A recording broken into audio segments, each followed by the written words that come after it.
This morning, I want to talk about the dangers of autonomy, and I'm going to address myself specifically to men that lead organizations and men that lead companies.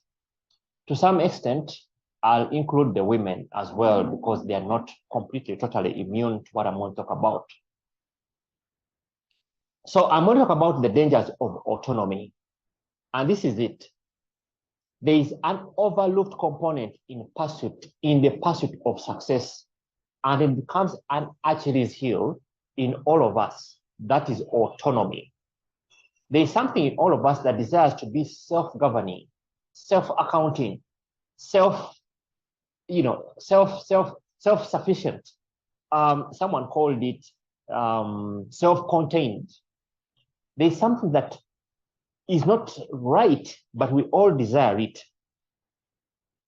Because in our minds, at the back of our minds, it's the definition of success. Or that is what we have seen success being defined as. By who? Our corporate heroes, our athletes, our sports people, our singers, our artists. All of them, there's an element that they have that we admire, or we who are outside here seem to admire. And what is that? We seem to see them as autonomous, and they don't answer to anyone, and nobody asks them any difficult question. Maybe we were raised in a way that things were really tight, and you take a vow and say, the day I make it in life, no one is going to ever ask me any question about me because I have really suffered coming to where I am right now. And yet, we actually don't need autonomy as much as we think that we actually need it. Even the people who have been successful for a long time do not have as much autonomy as you think or we think they have. We have the assumption that we can handle it, and we are shocked by those who blew it in the course of life. We say this subconsciously, that once I can call my shots, I will call all the right shots. Once I can call the shots, then I will call all the right shots. In other words, whatever decision I will make will be the right one. On the other hand, let's have someone, say, called Paul, who wants to be successful. And in this case, we are all kind of like Paul, want to be successful. But the success is not coming as quick or as fast enough as we wanted to or dreamt we would be performing by now. And so we have what an author called low-grade anger. We have low-grade anger. As we age into the 40s and the 45s, and we do not have a clear definition of what success looks like. We want to be there, but we have never defined what there looks like. And for the men, I'll say this categorically and make it clear that if you're not happy with your wife, if you're not happy with your career, if you're not happy with your kids, it may be that you're just unhappy with you. It may be that you're just not happy with you. And there's a fine line that we can easily cross. The quest for autonomy is an appetite that cannot be fully satisfied. We all know from our daily lives that when you feed an appetite, it actually grows. The more you have, the more you want. The more you have, the more you want. You feed an appetite and the appetite doesn't go, it grows. Soon, we are surrounded by people who just agree with us. People who are just either relatives or those who are picking a paycheck. Relatives or just those who are picking a paycheck. Now, relationships become a means to an end. And like I said, everybody is either getting a paycheck or related to us. Let's look at someone we may be familiar with. You may say, nope, me, I am not that kind of person. I'm a different person. But let's look at someone in the Bible that is listed some time ago. And this is King David. King David, at that time, the time we shall look at, he was wealthy in I think it's Second Samuel. He was about 50 years old. He was the king. He was pretty wealthy, wealthier than all of us here on this call. And he had been ruling the kingdom for about 20 years. He had a lot of wealth. He had a lot of power. And his reputation as a warrior was intact. David was the guy who the women sang for. David was the guy who was handsome and a hunk around the town. And David, big as he is, all the things I've described, sees a woman bathing. And he sees a woman bathing. And he sees a woman bathing. There is no woman who is bathing that looks bad. There is no woman who is bathing that looks bad. He sends out people to ask who that woman is. And I want to read it so that I don't misquote it. But it says that in 2 Samuel chapter 11, it says that it happened in the spring of that year, at the time when kings go out to battle, that David sent out Joab and his servants with him and all of Israel, and they destroyed the people, Ammon, and besieged Rabbah. But David remained at Jerusalem. Then it happened one evening that David arose from his bed and walked on the roof of the king's house. And from the roof, he saw a woman bathing. And the woman was very beautiful to behold. How did he know she was very beautiful? He saw her naked. No one bathes with clothes on. So David sent and inquired about the woman. And someone said, is this not Bathsheba, the daughter of Eliam, the wife of Uriah the Hittite? Then David sent messengers and took her, and she came into him, and he lay with her, for she was cleansed from her impurity. Let me stop there. Like I said, she was a woman bathing. She was a woman bathing.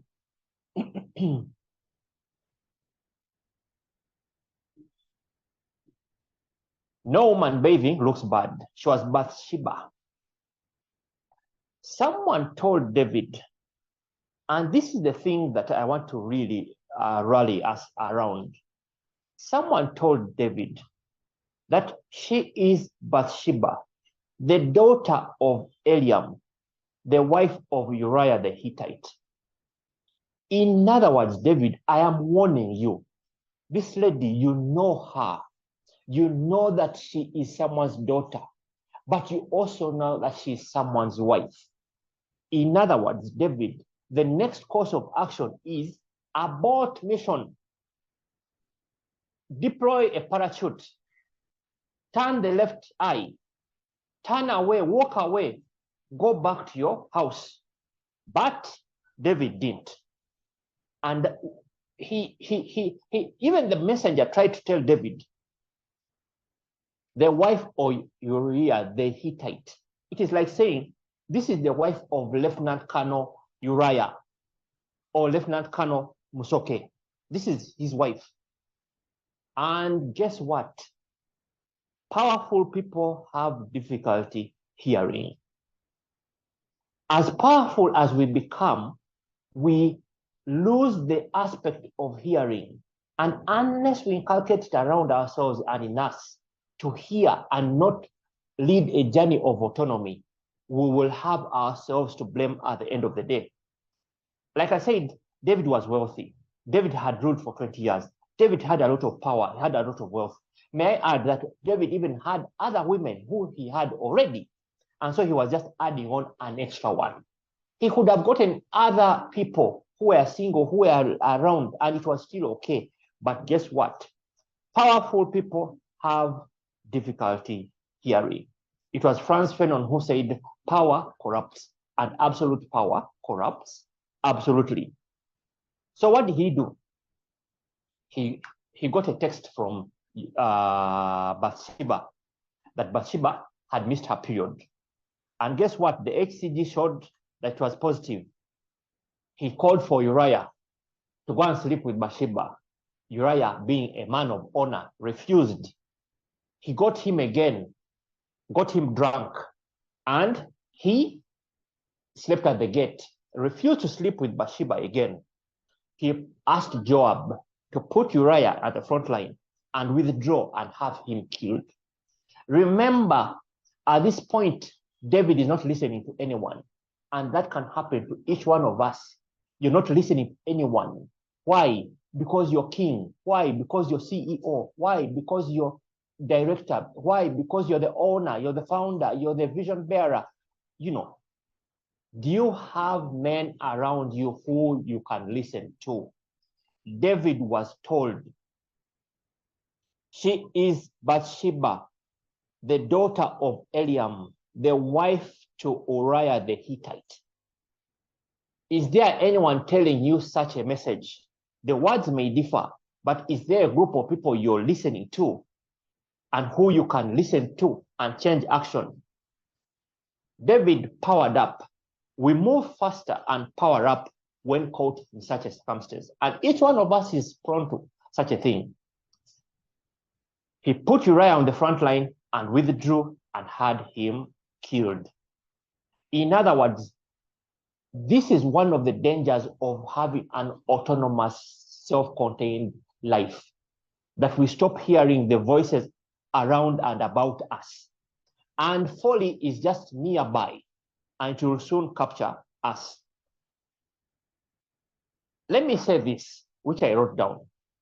For household slaves, information was a currency. And there was a loss of power with David. And the only person who did not know was David.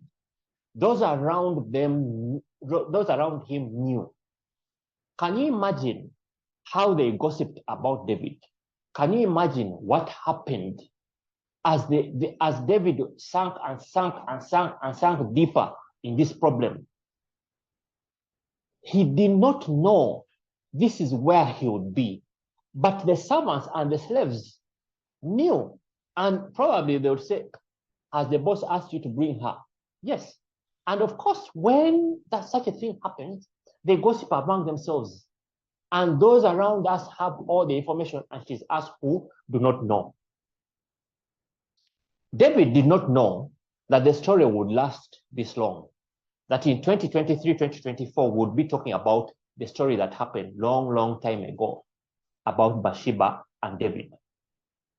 You know, the beginning of that chapter says that in the springtime, when kings went to war, David stayed behind.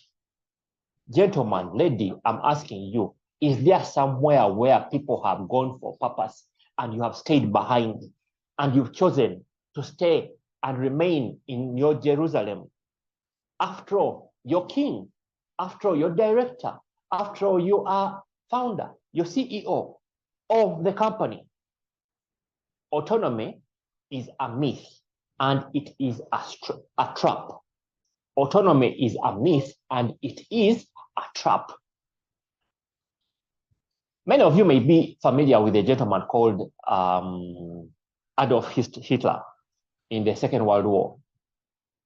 Adolf Hitler had his right-hand man called Albert Speer.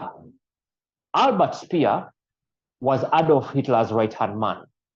And Hitler had this dream of making Berlin, which was part of Germany, as beautiful as Paris, which is part of France. He even had a scaled-down model of what the modern Berlin would look like and how more beautiful it would be more than France. But in his memoir, written by Albert Speer, the book is called Inside the Third Reich. He says that Hitler trusted no one. Those of you who have watched the World War movie on Netflix can testify. He trusted no one and trusted in his own inspirations and delusions. But in that memoir, Albert Speer writes this sentence, which I'm going to read verbatim. He says that there is a special trap in every holder of power. There's a special trap in every holder of power, whether they be a director of a company, the head of state, or the ruler of a dictatorship. Remember, there's a special trap in every holder of power. Do you know that trap? He goes and continues and says, his favor, the favor of the ruler, the favor of the CEO, is so desirable to his subordinates that they will sue for it by every means possible.